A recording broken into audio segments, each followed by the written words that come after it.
Hey, what's up guys? Adi here. Welcome back to PSD to HTML for designers. In this lesson, we'll use a JavaScript plugin, a jQuery plugin actually, to power our gallery. And we'll also write the markup for our gallery because currently it just has a placeholder text. We'll cover the styling in the next lesson, but for now it's time to work on the JavaScript part.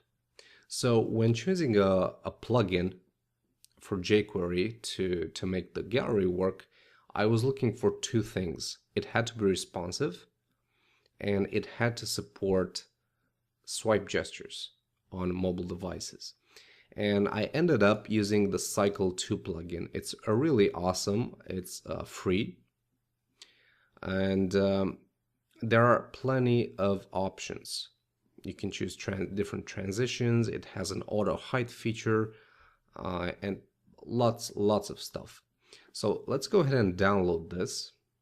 You can go ahead and download the production version, which is just a minified version. So let's go ahead and copy that.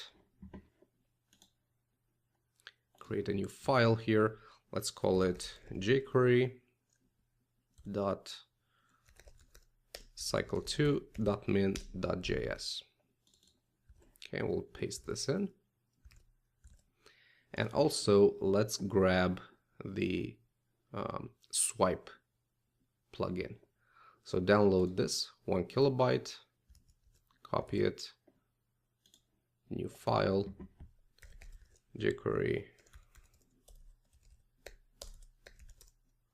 cycle 2 swipe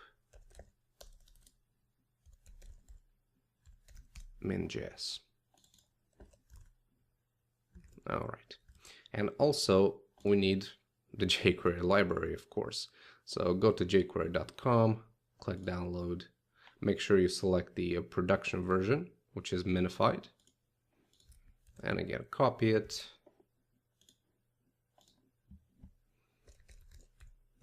jQuery.js. Of course, you can link to an existing version of jQuery on a server somewhere, but for this tutorial, I prefer to download all the files. Okay, so now that we have them, we must include.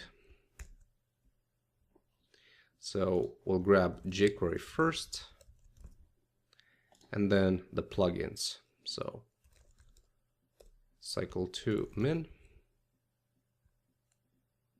of course cycle 2 swipe min.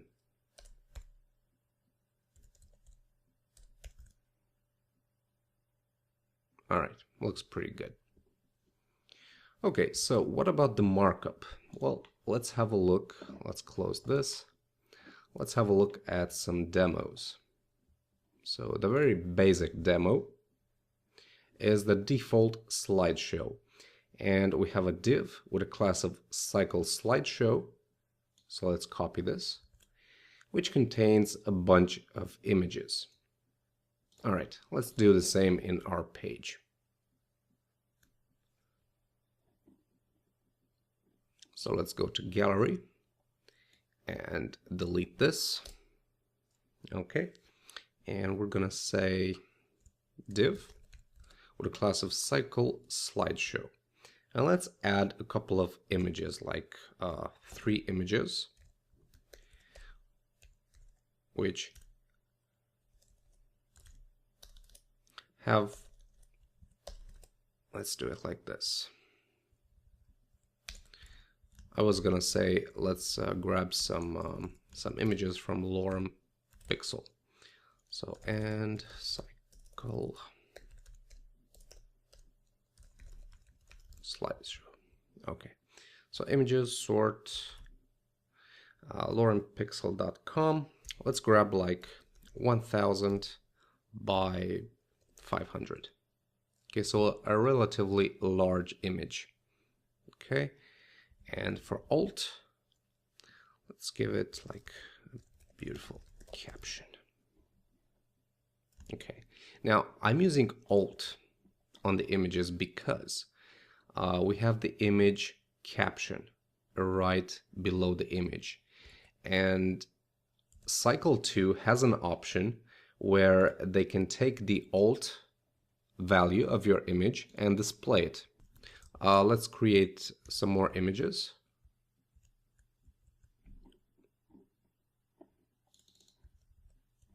Like 2 more. Same size, but let's go with different themes. For example, let's go with city, and let's go with people.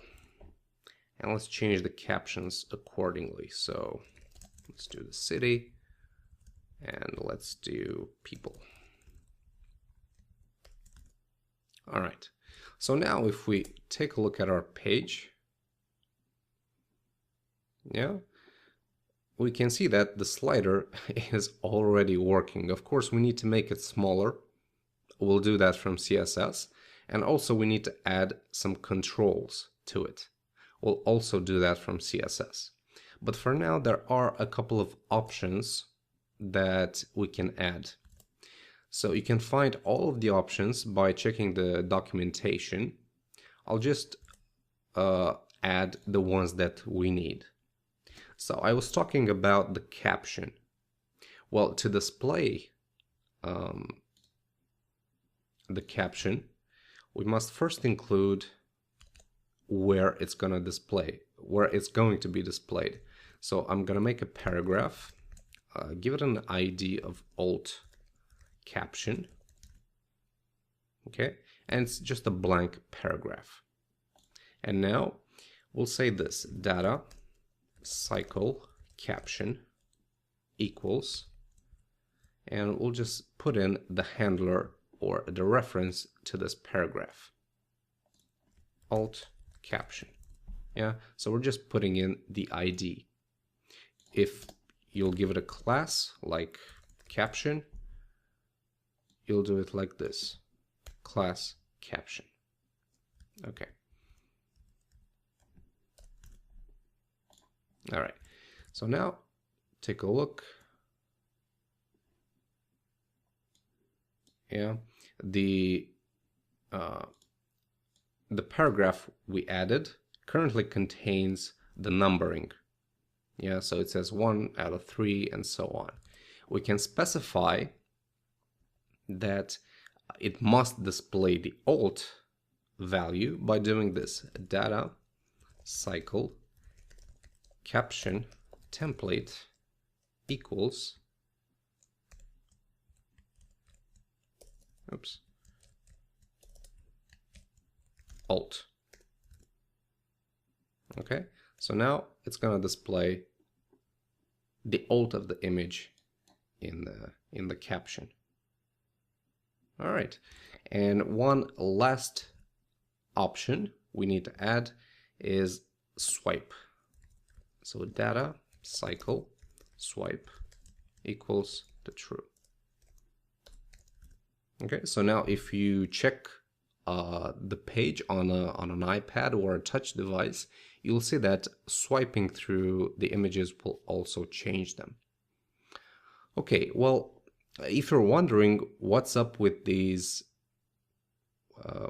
attributes, well, they are using the HTML5 data attribute. If you check out the lesson notes, I included a link to a tutorial on web design tuts on the subject.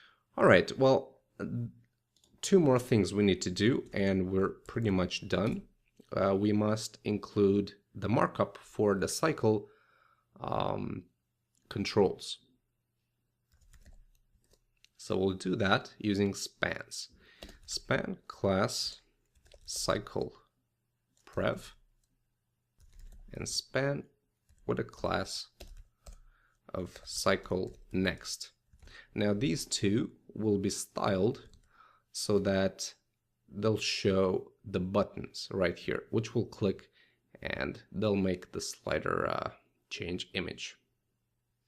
We can also like write some text inside it, yeah, and it's gonna say next. If I click it, yeah, it's gonna work